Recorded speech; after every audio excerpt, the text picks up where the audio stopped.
Alors, c'est pas facile de faire une communication sur la même thématique à la suite de M. Doudou Dia. Vous conviendrez avec moi que Doudou Dia a fait une masterclass. Je crois que sa seule communication aurait suffi pour cette masterclass de ce matin. Sa présentation et la mienne seront très complémentaires. Et donc, il y a beaucoup de points sur lesquels je ne vais pas trop m'attarder. Et donc,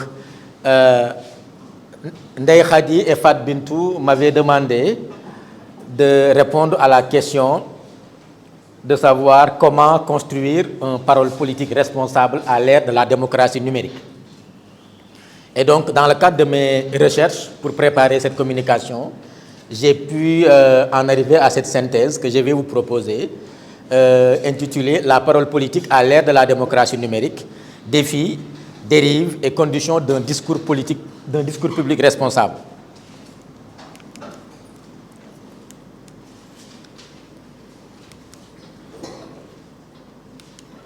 Voilà. Donc ce schéma synthétise un peu toute la communication que je vais faire à travers deux vecteurs, l'émancipation et la démocratie d'opinion. L'émancipation qui est promue par la démocratie numérique à travers les réseaux sociaux, l'espace numérique est devenu un espace public alternatif. Et je crois que la période de la Covid, Dr Doudou Dia en a parlé tout à l'heure, la période de la Covid a été une période charnière, une période shift, qui a permis aux entrepreneurs de mobilisation collective de trouver des espaces alternatifs pour faire valoir leurs causes, pour défendre les causes qui sont les leurs. Et Internet a été largement investi par les entrepreneurs de mobilisation collective pour pouvoir promouvoir la participation citoyenne, organiser des lives, des webinaires pour faire passer leur message là où l'espace public classique physique était obstrué ou bien à cause des mesures barrières pour lutter contre la Covid-19. Donc aujourd'hui aussi, la période de la Covid a permis de construire des groupes WhatsApp de voisinage pour permettre de développer des projets de quartier dans beaucoup de pays, y compris dans notre pays. Enfin, l'espace numérique permet aussi l'inclusion de l'ensemble des citoyens dans les débats démocratiques, mais aussi permet aux citoyens de pouvoir s'exprimer et challenger les pouvoirs publics. Le deuxième vecteur, maintenant, c'est les débats qui sont fortement polarisés. Doudou Dia est revenu là-dessus. La désinformation et la prolifération des fausses nouvelles, les fake news, l'opacité de l'instrumentalisation du discours politique. Donc les technologies ne sont pas neutres ni interchangeables, elles portent des imaginaires et des valeurs. Donc cette culture numérique a ces deux faces, comment on appelle ça, les deux faces d'une même monnaie. D'un côté, il y a les aspects positifs, de l'autre, il y a les aspects négatifs. Maintenant, c'est aux citoyens, surtout les jeunes que vous êtes, de savoir comment construire une culture numérique qui ne contraste pas avec les valeurs de la démocratie d'opinion. C'est tout l'objet de cette présentation. Donc, comment construire une parole politique qui reste démocratique, crédible et responsable dans un espace numérique dominé par la vitesse, la visibilité et la fragmentation, pour ne pas dire la polarisation. Voilà la problématique à laquelle Doudou Dia et moi essayons de répondre à travers cette masterclass. Il y a un constat, c'est que le discours politique a connu une mutation. Nous l'avons tous constaté. Il y a un espace classique où on devait parler pour être entendu. La temporalité se mesurait sur le temps long à travers la délibération, et tout le monde sait que la délibération, ça prend du temps. L'espace public habermasien renvoie à cet espace classique-là, où on devait prendre le temps de dialoguer, de discuter, de délibérer. La structure du message, c'était l'argumentation développée, et la fonction discursive, c'était la compréhension approfondie. On devait discuter pour se comprendre. On devait discuter pour éviter la conflictualité. Donc ça, c'est l'espace public classique. Mais puisque, comme je viens de le dire tout à l'heure, l'espace numérique est devenu un espace public alternatif, qu'est-ce qu'on voit dans l'espace numérique? L'objectif ici, ce n'est plus de parler pour être entendu, mais c'est de parler pour être vu, repris et partagé. Doudou est revenu largement là-dessus. La temporalité ici, ce n'est plus le temps long de la délibération, mais c'est l'instantanéité. La structure du message, ce n'est plus l'argumentation développée, c'est l'énoncé court, l'image, le slogan. On cherche le buzz, le trash. On cherche à capter l'attention. On cherche à susciter, comme Doudou l'a dit tout à l'heure, l'émotion. La fonction discursive, ce n'est plus la compréhension approfondie, mais c'est la captation attentionnelle et émotionnelle. On capte l'attention, on construit les émotions. Et donc, le risque majeur, c'est de réduire l'espace public à une série de performances discursives où l'efficacité communicationnelle prime sur la qualité argumentative. Ça, c'est un constat. Donc, c'est ça qui matérialise la mutation du discours politique. Donc, la mutation du modèle discursif aussi, avec le filtre de l'algorithme. L'ancien paradigme contraste fortement avec le nouveau paradigme. L'ancien paradigme, on devait parler pour être entendu, le schéma l'a montré tout à l'heure, à travers le temps long de la délibération habermasienne, la primauté de la complexité et la qualité argumentative. Désormais, les gens n'aiment plus les choses complexes. Attention, mes étudiants savent que complexe ne signifie pas compliqué. Il faut complexifier la réflexion pour la rendre plus intelligible. Donc la complexification est même souhaitable. Ne pas avoir peur de la complexification. La complexification ne signifie pas être compliqué. Donc, on aime tellement simplifier les choses qu'on finit par être simpliste. Regardez une émission comme Giancarlo, par exemple.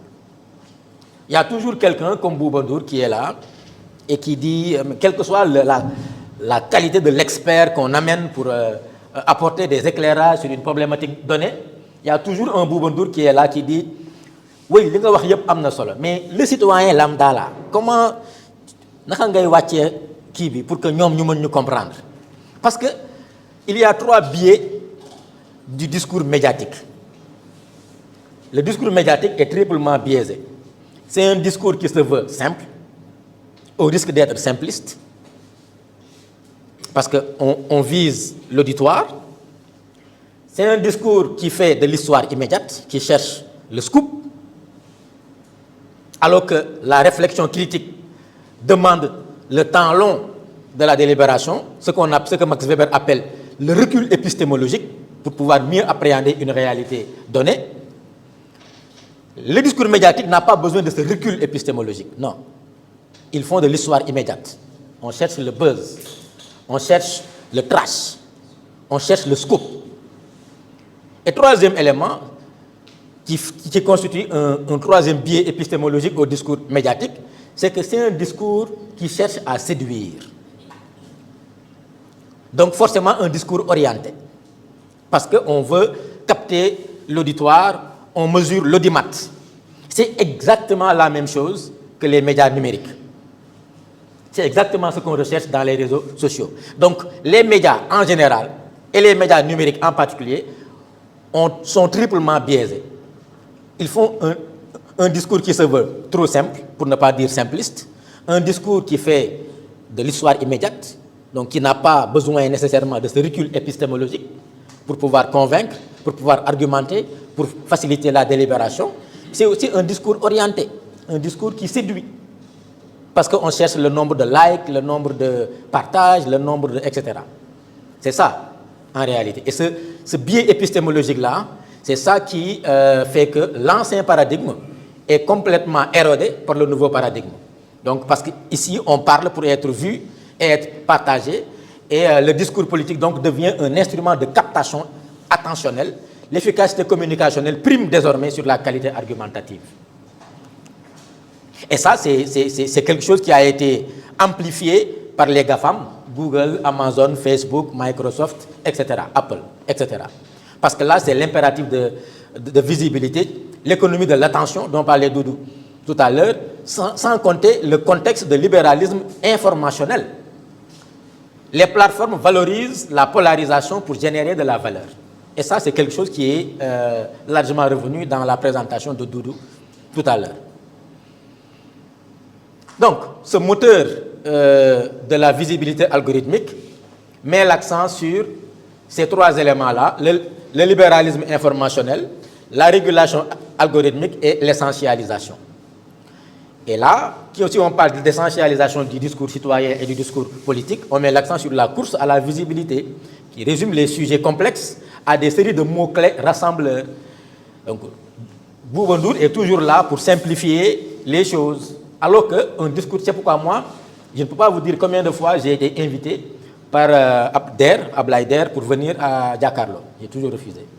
Tant que le format reste comme ça, il y a toujours un fou malade qui est là, qui va raconter des blagues salaces au risque de désacraliser la parole scientifique. Il y a toujours un Bouba Ndour qui est là, qui dit « Oui, tout ce que vous dites, c'est important, mais les Sénégalais n'ont rien compris. » Alors que le discours scientifique a ses concepts.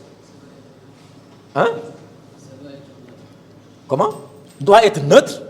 Et c'est un discours qui a ses propres canons, qui prend le temps de la construction intellectuelle. Mais quand vous allez dans des émissions comme ça, et Dieu sait que je n'ai aucun problème avec la TFM, j'ai participé à plusieurs émissions à la TFM.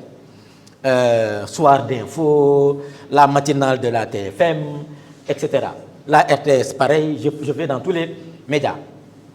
Mais si le format, c'est qu'il y a toujours des gens qui vont désacraliser la parole scientifique, on risque de faire de la science au rabais. Et la science ne saurait se réduire à chercher à contenter un public ou bien à orienter un discours pour satisfaire tel côté ou tel bord politique. La science, comme Doudou l'a dit tout à l'heure, doit rester neutre. Et pourquoi je refuse tout le temps d'aller dans cette émission-là. Donc, ce qu'on perd avec un discours simpliste, c'est qu'on perd la nuance conduisant mathématiquement à la polarisation extrême des discussions. Et pour éviter cela, voilà, il faut tenir compte de ces 4 dérives de la parole politique en ligne. La désubstantialisation. On finit par vider de sa substance le discours politique. Perte de nuance. Les enjeux complexes sont réduits à des slogans, à des oppositions binaires et à des formules émotionnelles. La radicalisation. C'est extrêmement important, la radicalisation. Regardez comment les groupes terroristes, les organisations djihadistes utilisent à outrance les réseaux sociaux pour construire un discours de radicalité. Il y a beaucoup de groupes terroristes qui recrutent à partir de Internet, à partir des réseaux sociaux.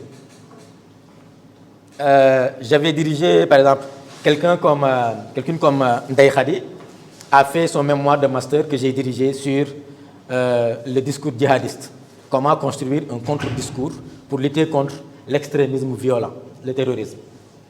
Et la recherche a révélé que les discours de radicalisation passent par Internet, passent par les réseaux sociaux. Et donc, on doit emprunter les mêmes canaux pour construire un contre-discours de déradicalisation sur les réseaux sociaux. Donc, mobilisation par l'indignation. Le but n'est plus de convaincre l'autre, mais de polariser pour mobiliser son propre camp ou bien pour recruter. Troisième dérive de la parole politique en ligne, c'est la désinformation. On en a beaucoup parlé. La vitesse prime sur la vérité. Les rumeurs circulent plus vite que les rectifications, Doudou l'a dit, rendant floue la frontière entre les faits et la manipulation. Et enfin, quatrième dérive de la parole politique en ligne, c'est l'entre-soi. Ce qu'on appelle les bulles de filtre, le confinement algorithmique. Les usagers ne sont exposés qu'à des opinions similaires. les algorithmes sont passés par là, éliminant la véritable confrontation au désarroi. J'ai un oncle, même père, même mère que ma mère, qui passe son temps à m'envoyer que des vidéos de Abdou Nguer. C'est un fan de Abdou Nguer, l'influenceur. Et pourtant, c'est un intellectuel, mais qui est tombé sur le charme de Abdou Nguer. Bi ma ci sonné, parce que dama ko rus sama nijaay la sama kilifa la, mais quand je suis fatigué, je lui dis nijaay, je ne veux absolument plus que tu m'envoies des vidéos de ce type. Il me dit, mais pourquoi? Pourtant, ce qu'il dit, c'est intéressant. J'ai dit, parce que toi, tu es dans une bulle, tu reçois que des vidéos de ce gars, parce que tu fais beaucoup de recherches sur ce gars. Donc, l'algorithme est en train de structurer ce que tu regardes, en fait. Tu n'as pas le choix sur ce que tu regardes. Donc, du coup, tu es entré dans une sorte de bulle de filtre qui te sort que les vidéos de ce type ou qui ressemblent aux opinions de ce type. Donc, quand j'ai essayé de lui expliquer, il a fini par comprendre. Maintenant, il essaie de sortir de cette bulle de filtre-là. Donc, nous tous, nous savons que si vous, les mecs, les footeurs le savent, hein, si vous regardez que des matchs de football, on vous sort que des informations sur le foot. Si les filles regardent que des informations sur la mode, on vous donne que des informations sur la mode. Donc ça, c'est les algorithmes, ce sont les algorithmes qui sont passés par là. Et malheureusement, beaucoup de citoyens ne comprennent pas le mécanisme opérateur des algorithmes. Et tout le monde est connecté. Le taux de connectivité au Sénégal a dépassé les 97%. Ah, maintenant, c'est 112%. Taux de connectivité, mais extraordinaire. Tout le monde est connecté, tout le monde a un smartphone. Mais imaginez nos parents qui sont au village, les jeunes qui n'ont pas accès à ce type de formation sur la démocratie numérique et qui sont extrêmement connectés. Mais on les enferme dans des bulles de filtre. Et c'est ça qui fait qu'au finish, il y a un confinement algorithmique et les usagers ne sont exposés qu'à des opinions similaires, éliminant la véritable confrontation au désaccord. Donc voilà les 4 dérives de la parole politique en ligne. Donc pour construire une parole politique responsable dans un contexte de démocratie numérique, il faut jouer sur ces 4 dérives-là. Ça n'avance plus. Hop. Voilà. Donc, à cause de ces 4 dérives-là, on en arrive à une crise de l'espace public. La délibération laisse la place à la performance. Et qui dit performance, dit désordre dans la parole publique. Parce qu'on cherche la performance. On n'est plus dans la délibération, on cherche la performance. Et donc, le débat public risque de se réduire à une série de performances discursives. La démocratie devient un espace de circulation intensive, mais plus nécessairement un espace de délibération réelle. Donc, face à ce constat systémique, l'instauration d'une responsabilité discursive n'est plus une option éthique. C'est devenu une urgence de survie démocratique. La démocratie est en crise partout dans le monde à cause de la crise de l'espace civique, à cause de la crise de l'espace public habermasienne. On n'est plus dans la délibération, on est dans la recherche de performance. Et Doudou, tu le disais tout à l'heure, en faisant la typologie des 3 ou 4 catégories d'acteurs, parmi ces acteurs, il y a le citoyen, mais il y a aussi les hommes politiques. L'homme politique est toujours dans une logique de persuasion, dans une logique de séduction. Parce que l'homme politique a un projet qu'il veut vendre.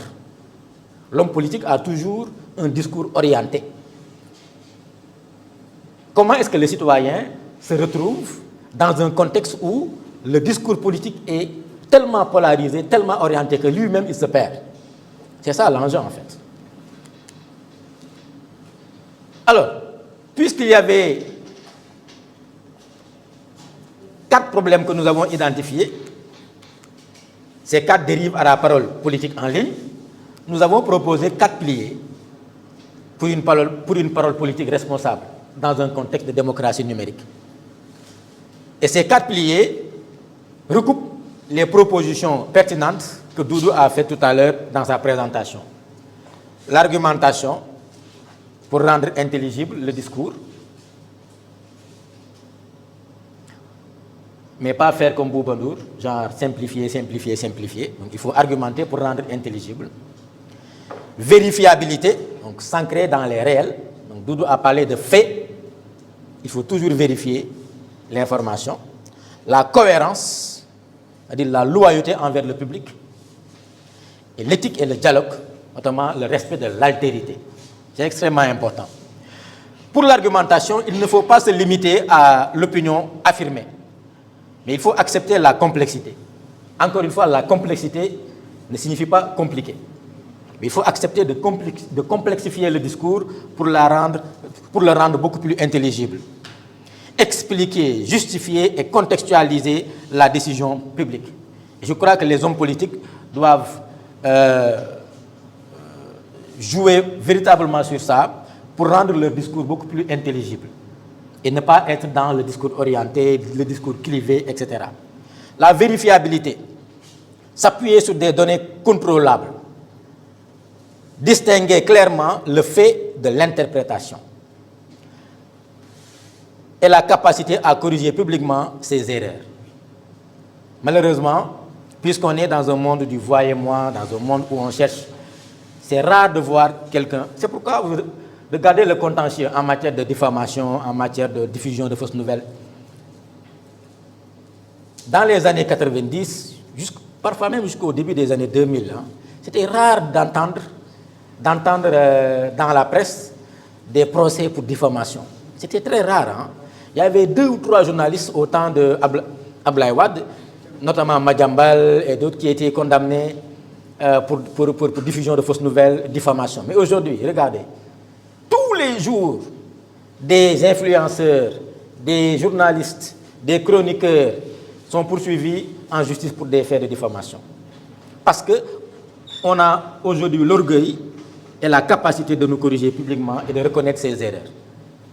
Parce que c'est la course au scoop. La course, je suis le premier à avoir sorti l'information.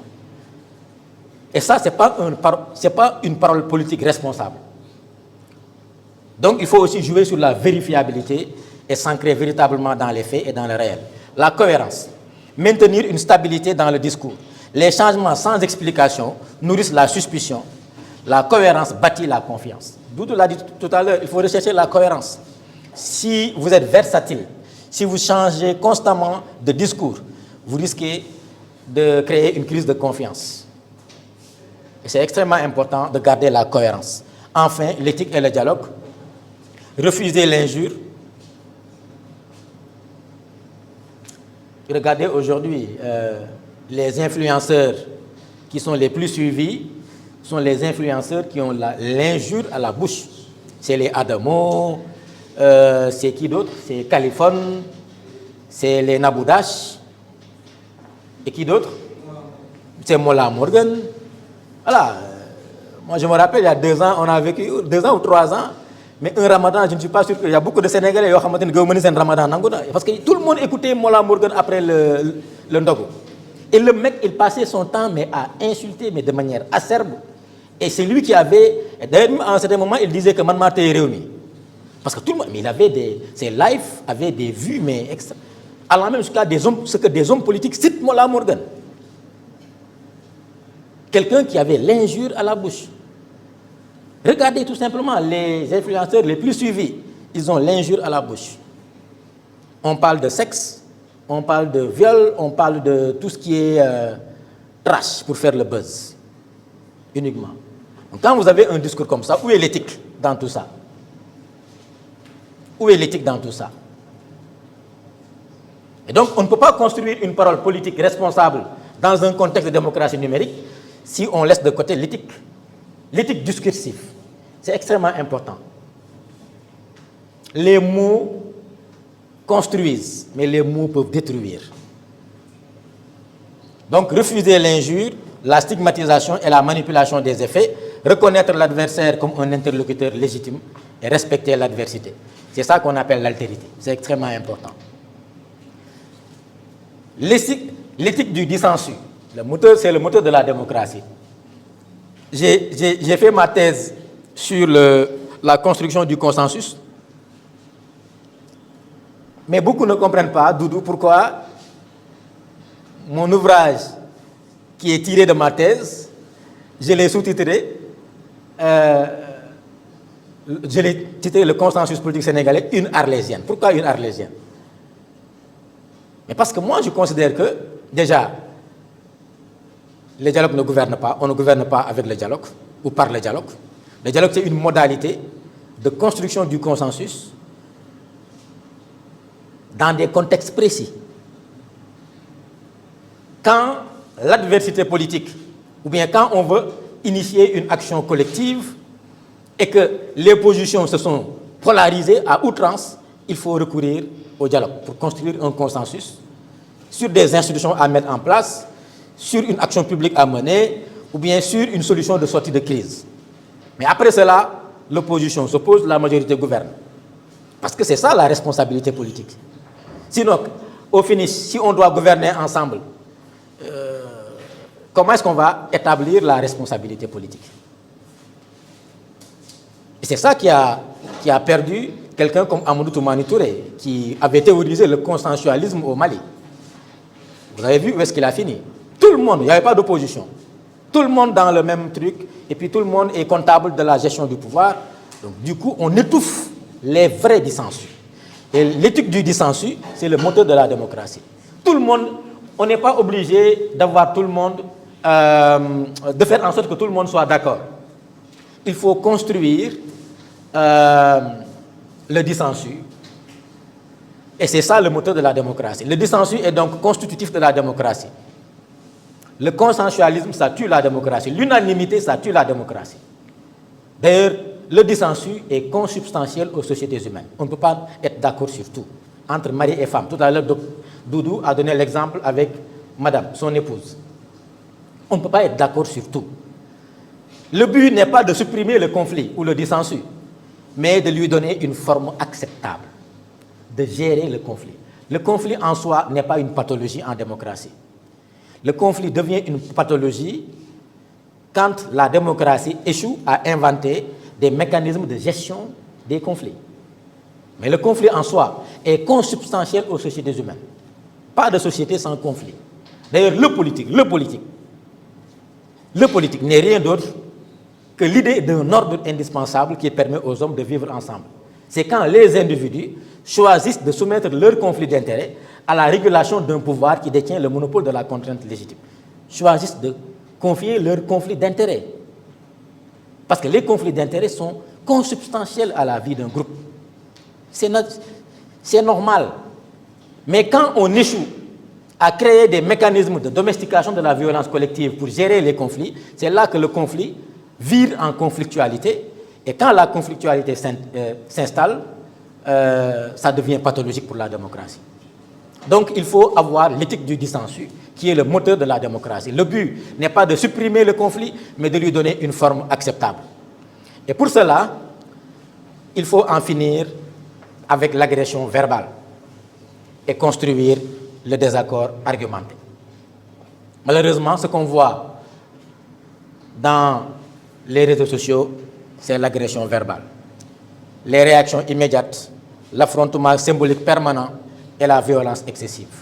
Tout à l'heure, Doudou a montré qu'entre 2024 et 2025, et même jusqu'à présent, il y a d'un côté les patriotes et de l'autre les autres. Donc si vous n'êtes pas patriote, vous êtes un traître, on vous traite de n'importe quoi, alors qu'il n'y a pas de possibilité d'être entre les deux. Même si vous êtes un neutre, on dit voilà, vous les neutres là, voilà, vous êtes c'est ce qu'ils disent en fait. Personne n'avait plus le droit d'avoir un discours nuancé. On vient de le dire, dans l'espace public. Vous ne devez pas être nuancé dans l'espace public. Vous devez prendre position. Et ça ne rime pas avec l'éthique du dissensus. C'est extrêmement dangereux de cliver la société de cette sorte. Extrêmement dangereux. Il faut, au lieu de promouvoir l'agression verbale, il faut construire le désaccord argumenté. En quoi faisant? En reconnaissant l'autre comme interlocuteur légitime, et c'est ça qui permet d'enrichir le débat social. Donc l'écosystème de la responsabilité est schématisé ici à travers les plateformes numériques qui doivent s'éloigner des algorithmes valorisant la polémique à travers une exigence de transparence algorithmique. Et je crois que là, notre gouvernement a un rôle à jouer. Comment faire? Et les pays responsables contrôlent les algorithmes. Doudou, tu as dit tout à l'heure que comment les jeunes Chinois utilisent TikTok, c'est différent de comment nous, nos jeunes, utilisent TikTok. Les jeunes Chinois, en utilisant TikTok, on leur donne des programmes. D'ailleurs, il y a une étude qui a été faite par des universités américaines. Ils ont pris, et ça, je l'ai suivi sur France 24, ils ont pris sur une période de 6 mois des jeunes Chinois et des jeunes Américains. Et on leur donne TikTok. Et on essaie de voir, d'ici 6 mois, quelles sont les vocations en termes de carrière que les jeunes vont avoir. Et l'étude a montré, et ça vous pouvez le voir sur YouTube, que 89% des jeunes Américains qui ont été exposés à TikTok pendant les 6 mois, quand vous revenez leur demander quelles sont vos vocations en termes de carrière, d'idées de profession, la majeure partie, 89% disent nous voulons devenir influenceurs. Alors que les jeunes Chinois, la majeure partie, 70%, ils disent nous voulons devenir astronautes, physiciens, ingénieurs, etc. Parce que tout dépend de quel programme on leur donne à voir sur TikTok. Donc les Chinois, ils savent qu'on ne peut pas gouverner 1,4 milliard d'habitants en laissant Internet éduquer les enfants. Quand j'étais en Chine, en 2019, invité par le gouvernement chinois, comme le ministère des Affaires étrangères, je lui ai dit, mais comment on fait pour gouverner un pays de 1,4 milliard? Ils disent, mais parce que en Chine, on a l'obligation chaque année de créer 20 millions d'emplois. 20 millions d'emplois, ce n'est pas des emplois indirects, c'est de vrais emplois. 20 millions. C'est plus que la population du Sénégal. Par an, ils ont l'obligation. Ils disent que si on échoue à créer 20 millions d'emplois, c'est une bombe sociale qui peut créer une révolution en Chine. Donc, on est obligé de le faire. Il dit, comment on fait pour créer 20 millions d'emplois? Il dit, non seulement on contrôle Internet, donc on les éduque à partir d'Internet, on les flèche dans des métiers de la technologie. Mar, t'étais où toi? Donc, on contrôle Internet, on contrôle l'éducation, le système éducatif est articulé aux objectifs de développement de la Chine. Alors qu'ici, moi j'ai entendu il y a 3 ou 4 jours, le ministre de l'Enseignement supérieur, en donnant les statistiques des candidats au bac, dit que 80% des candidats au bac vont faire série L', donc vraiment les littéraires quoi. Donc 80%. Un pays qui a des ambitions de développement, tu fais comme Paul Kagame. Je ne suis pas toujours d'accord avec Paul Kagame, c'est tout ce que vous voulez, mais il a réussi à renverser la tendance. La majorité des jeunes rwandais, ils font les séries technologiques. Et Kagame se prépare à faire de Kigali le Silicon Valley du continent africain, avec le plus grand incubateur de start-up en Afrique. Et ça, une recherche ou bien une éducation articulée aux objectifs de développement. Mais nous, on laisse libre cours à TikTok. Donc, beaucoup de nos jeunes veulent devenir des influenceurs. Influenceurs au solde des politiciens, au solde de tel, pour espérer gagner sa vie. Et ça crée de la désinformation. On véhicule des fake news. On alimente des polémiques inutiles et stériles. Et ça, c'est amplifié par les algorithmes, malheureusement. Et ça ne fait pas partie de la responsabilité de la parole publique dans un contexte de démocratie numérique. Les médias traditionnels aussi ont leur responsabilité parce que ces médias doivent privilégier l'analyse, la contextualisation et le pluralisme plutôt que de relayer la dramatisation et les clashs numériques. Beaucoup de médias classiques se sentent dépassés parce qu'ils ne sont pas... ils sont en train de perdre un peu leur auditoire au profit des médias digitaux. Donc, de ce point de vue, eux aussi, ils cherchent à avoir des programmes identiques aux médias digitaux, au risque de laisser de côté tout ce qui est analyse, de laisser de côté les émissions sérieuses, mais maintenant, ils promeuvent tout ce qui est histoire immédiate, on cherche le buzz, on cherche le trash, etc., pour avoir des clics, pour avoir l'audimat, etc. Et donc, ça contribue à créer les conditions d'un discours politique irresponsable et donc à dénaturer la démocratie. Les acteurs politiques aussi ont leurs responsabilités. Ils doivent adapter les règles internes, des règles internes de communication, des mécanismes de vérification et renoncer aux stratégies de manipulation émotionnelle. Malheureusement, c'est ce qu'on voit, beaucoup de manipulation émotionnelle. Le parti PASTEF est très fort dans cela. Ils ont une équipe de com extrêmement puissante qui joue sur les réseaux sociaux et qui parfois fait de la manipulation. Voilà. Et quel parti ne fait pas de la manipulation d'ailleurs? Tout le monde fait de la manipulation. Donc les partis politiques, les acteurs politiques en général, ont une grosse responsabilité dans la désinformation et la manipulation. Les citoyens aussi, ils doivent développer une culture critique du numérique à travers l'éducation au discernement, la vérification des sources et la distinction entre les faits et les opinions. Et ça, des ateliers comme ça permettent de construire cette responsabilité des citoyens par rapport à la démocratie numérique. Et donc, globalement, les responsabilités sont partagées dans l'écosystème des acteurs. Chaque acteur a une part de responsabilité dans la désacralisation de la parole publique et dans la déresponsabilisation de la parole politique dans un contexte de démocratie numérique. N'est-ce pas? Chacun a sa part de responsabilité. Maintenant, pour l'avenir, il y a deux trajectoires possibles. Soit c'est la Civic Tech, soit c'est l'État plateforme. La démocratie participative 2.0 passe par la Civic Tech, les technologies civiques. L'État aussi doit avoir une souveraineté numérique. Comme les Chinois ont construit une souveraineté numérique pour gouverner une population de 1,4 milliard d'habitants.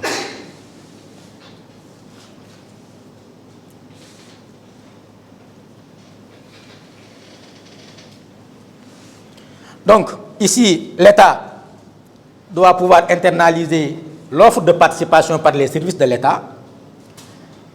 Et le rôle du citoyen, ici, il faut que l'État les associe à la construction de l'intérêt général.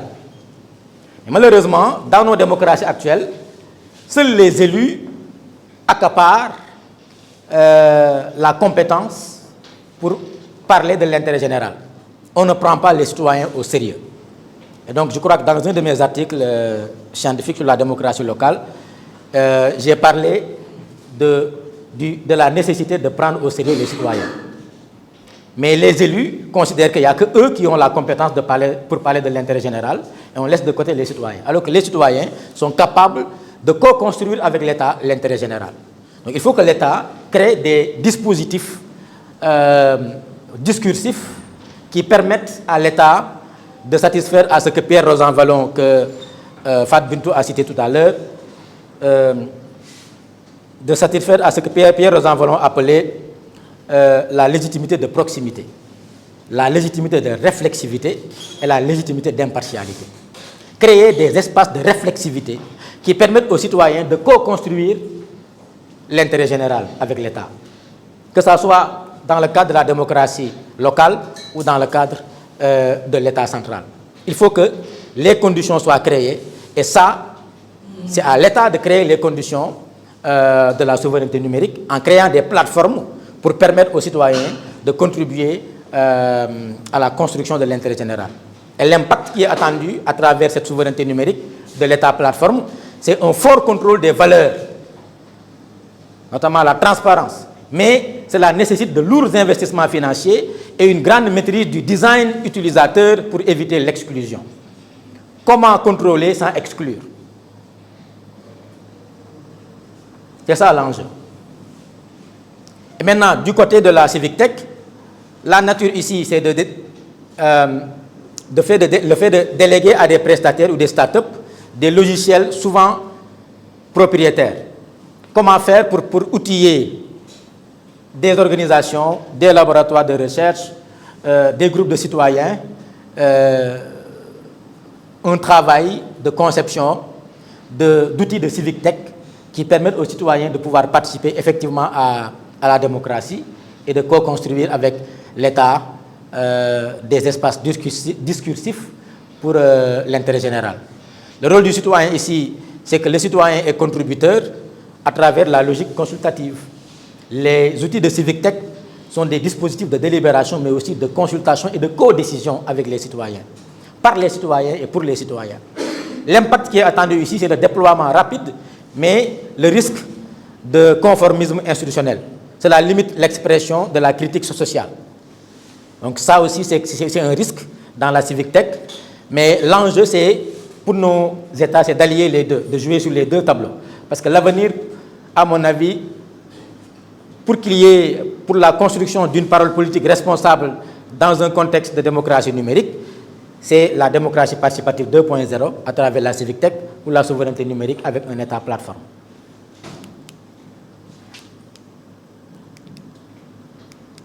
Je terminerai par cette synthèse.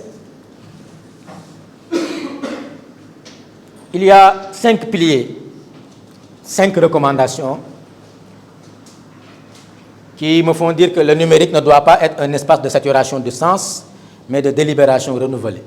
D'abord, former les acteurs.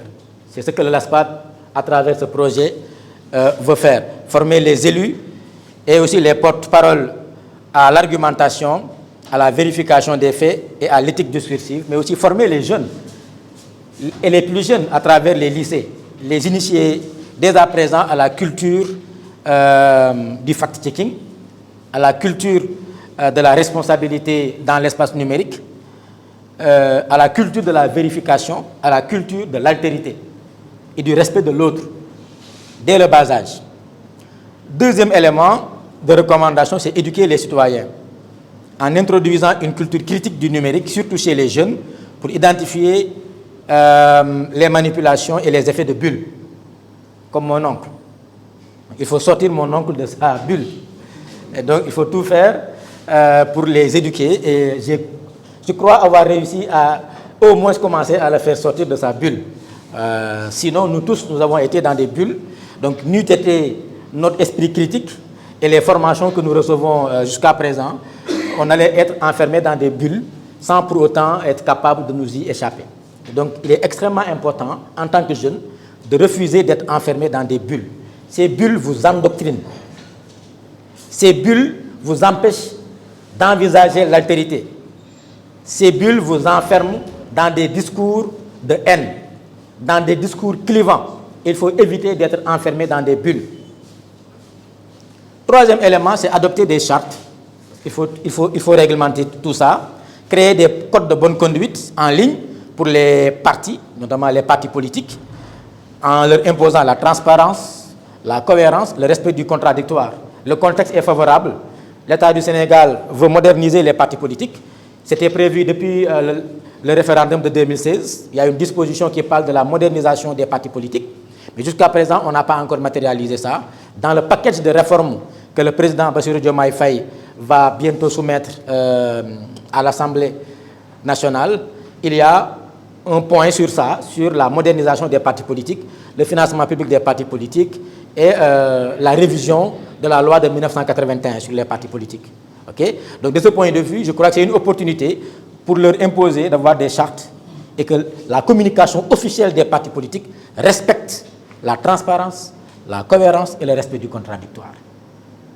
Mais sinon, si l'État ne régule pas, on laisse libre cours aux partis politiques, je crois que ce n'est pas demain la veille qu'on va en finir avec la désinformation et les discours clivants et les manipulations de la parole politique dans l'espace public. Donc il faut réguler. Et Abdoulaye, tu as un grand chantier ici. Hein. Je vois un article scientifique avant la thèse. Hein. Donc réguler aussi les plateformes. Ça, c'est ton domaine. Donc exiger des pouvoirs publics une transparence sur les algorithmes, la visibilité et la modération. Est-ce qu'aujourd'hui, l'État du Sénégal, qui avait réussi à fermer TikTok au temps de la contestation, à l'époque, c'est Moussa Bocar Thiam qui était ministre de la Communication, etc. Il avait réussi à fermer TikTok parce qu'il disait que TikTok l'utilisation de TikTok permettait de véhiculer des discours haineux. À l'époque même, on avait, je crois que c'était en 2024, non, en 2023, quand on a fermé Internet pendant des 10 jours, etc., TikTok aussi a été bloqué pendant des mois. Et donc, il avait même il avait même comparé TikTok à Radio Mille Collines, qui avait attisé la violence au Rwanda, débouchant sur le génocide. Donc, comment éviter que les réseaux sociaux deviennent des radios Mille Collines? Est-ce que l'État doit aujourd'hui prendre ses responsabilités et avoir un contrôle sur les algorithmes, comme les Chinois le font? Donc, c'est eux qui ont créé TikTok, c'est eux qui contrôlent les algorithmes. Donc, sur ces deux points-là, adopter des chartes et réguler les plateformes, le contexte est favorable. Le contexte est favorable. On veut modifier la loi de 1981 pour imposer aux partis politiques de respecter une charte et une code de bonne conduite en ligne pour les partis politiques. Mais aussi, on peut réguler les plateformes numériques à travers cette réforme du CNRA, qui va maintenant réguler tous les médias, y compris les médias sociaux, etc. Donc, il y a des opportunités pour pousser les pouvoirs publics à réguler l'espace numérique. Abdoulaye travaille beaucoup sur ces questions-là. Et enfin, valoriser la qualité.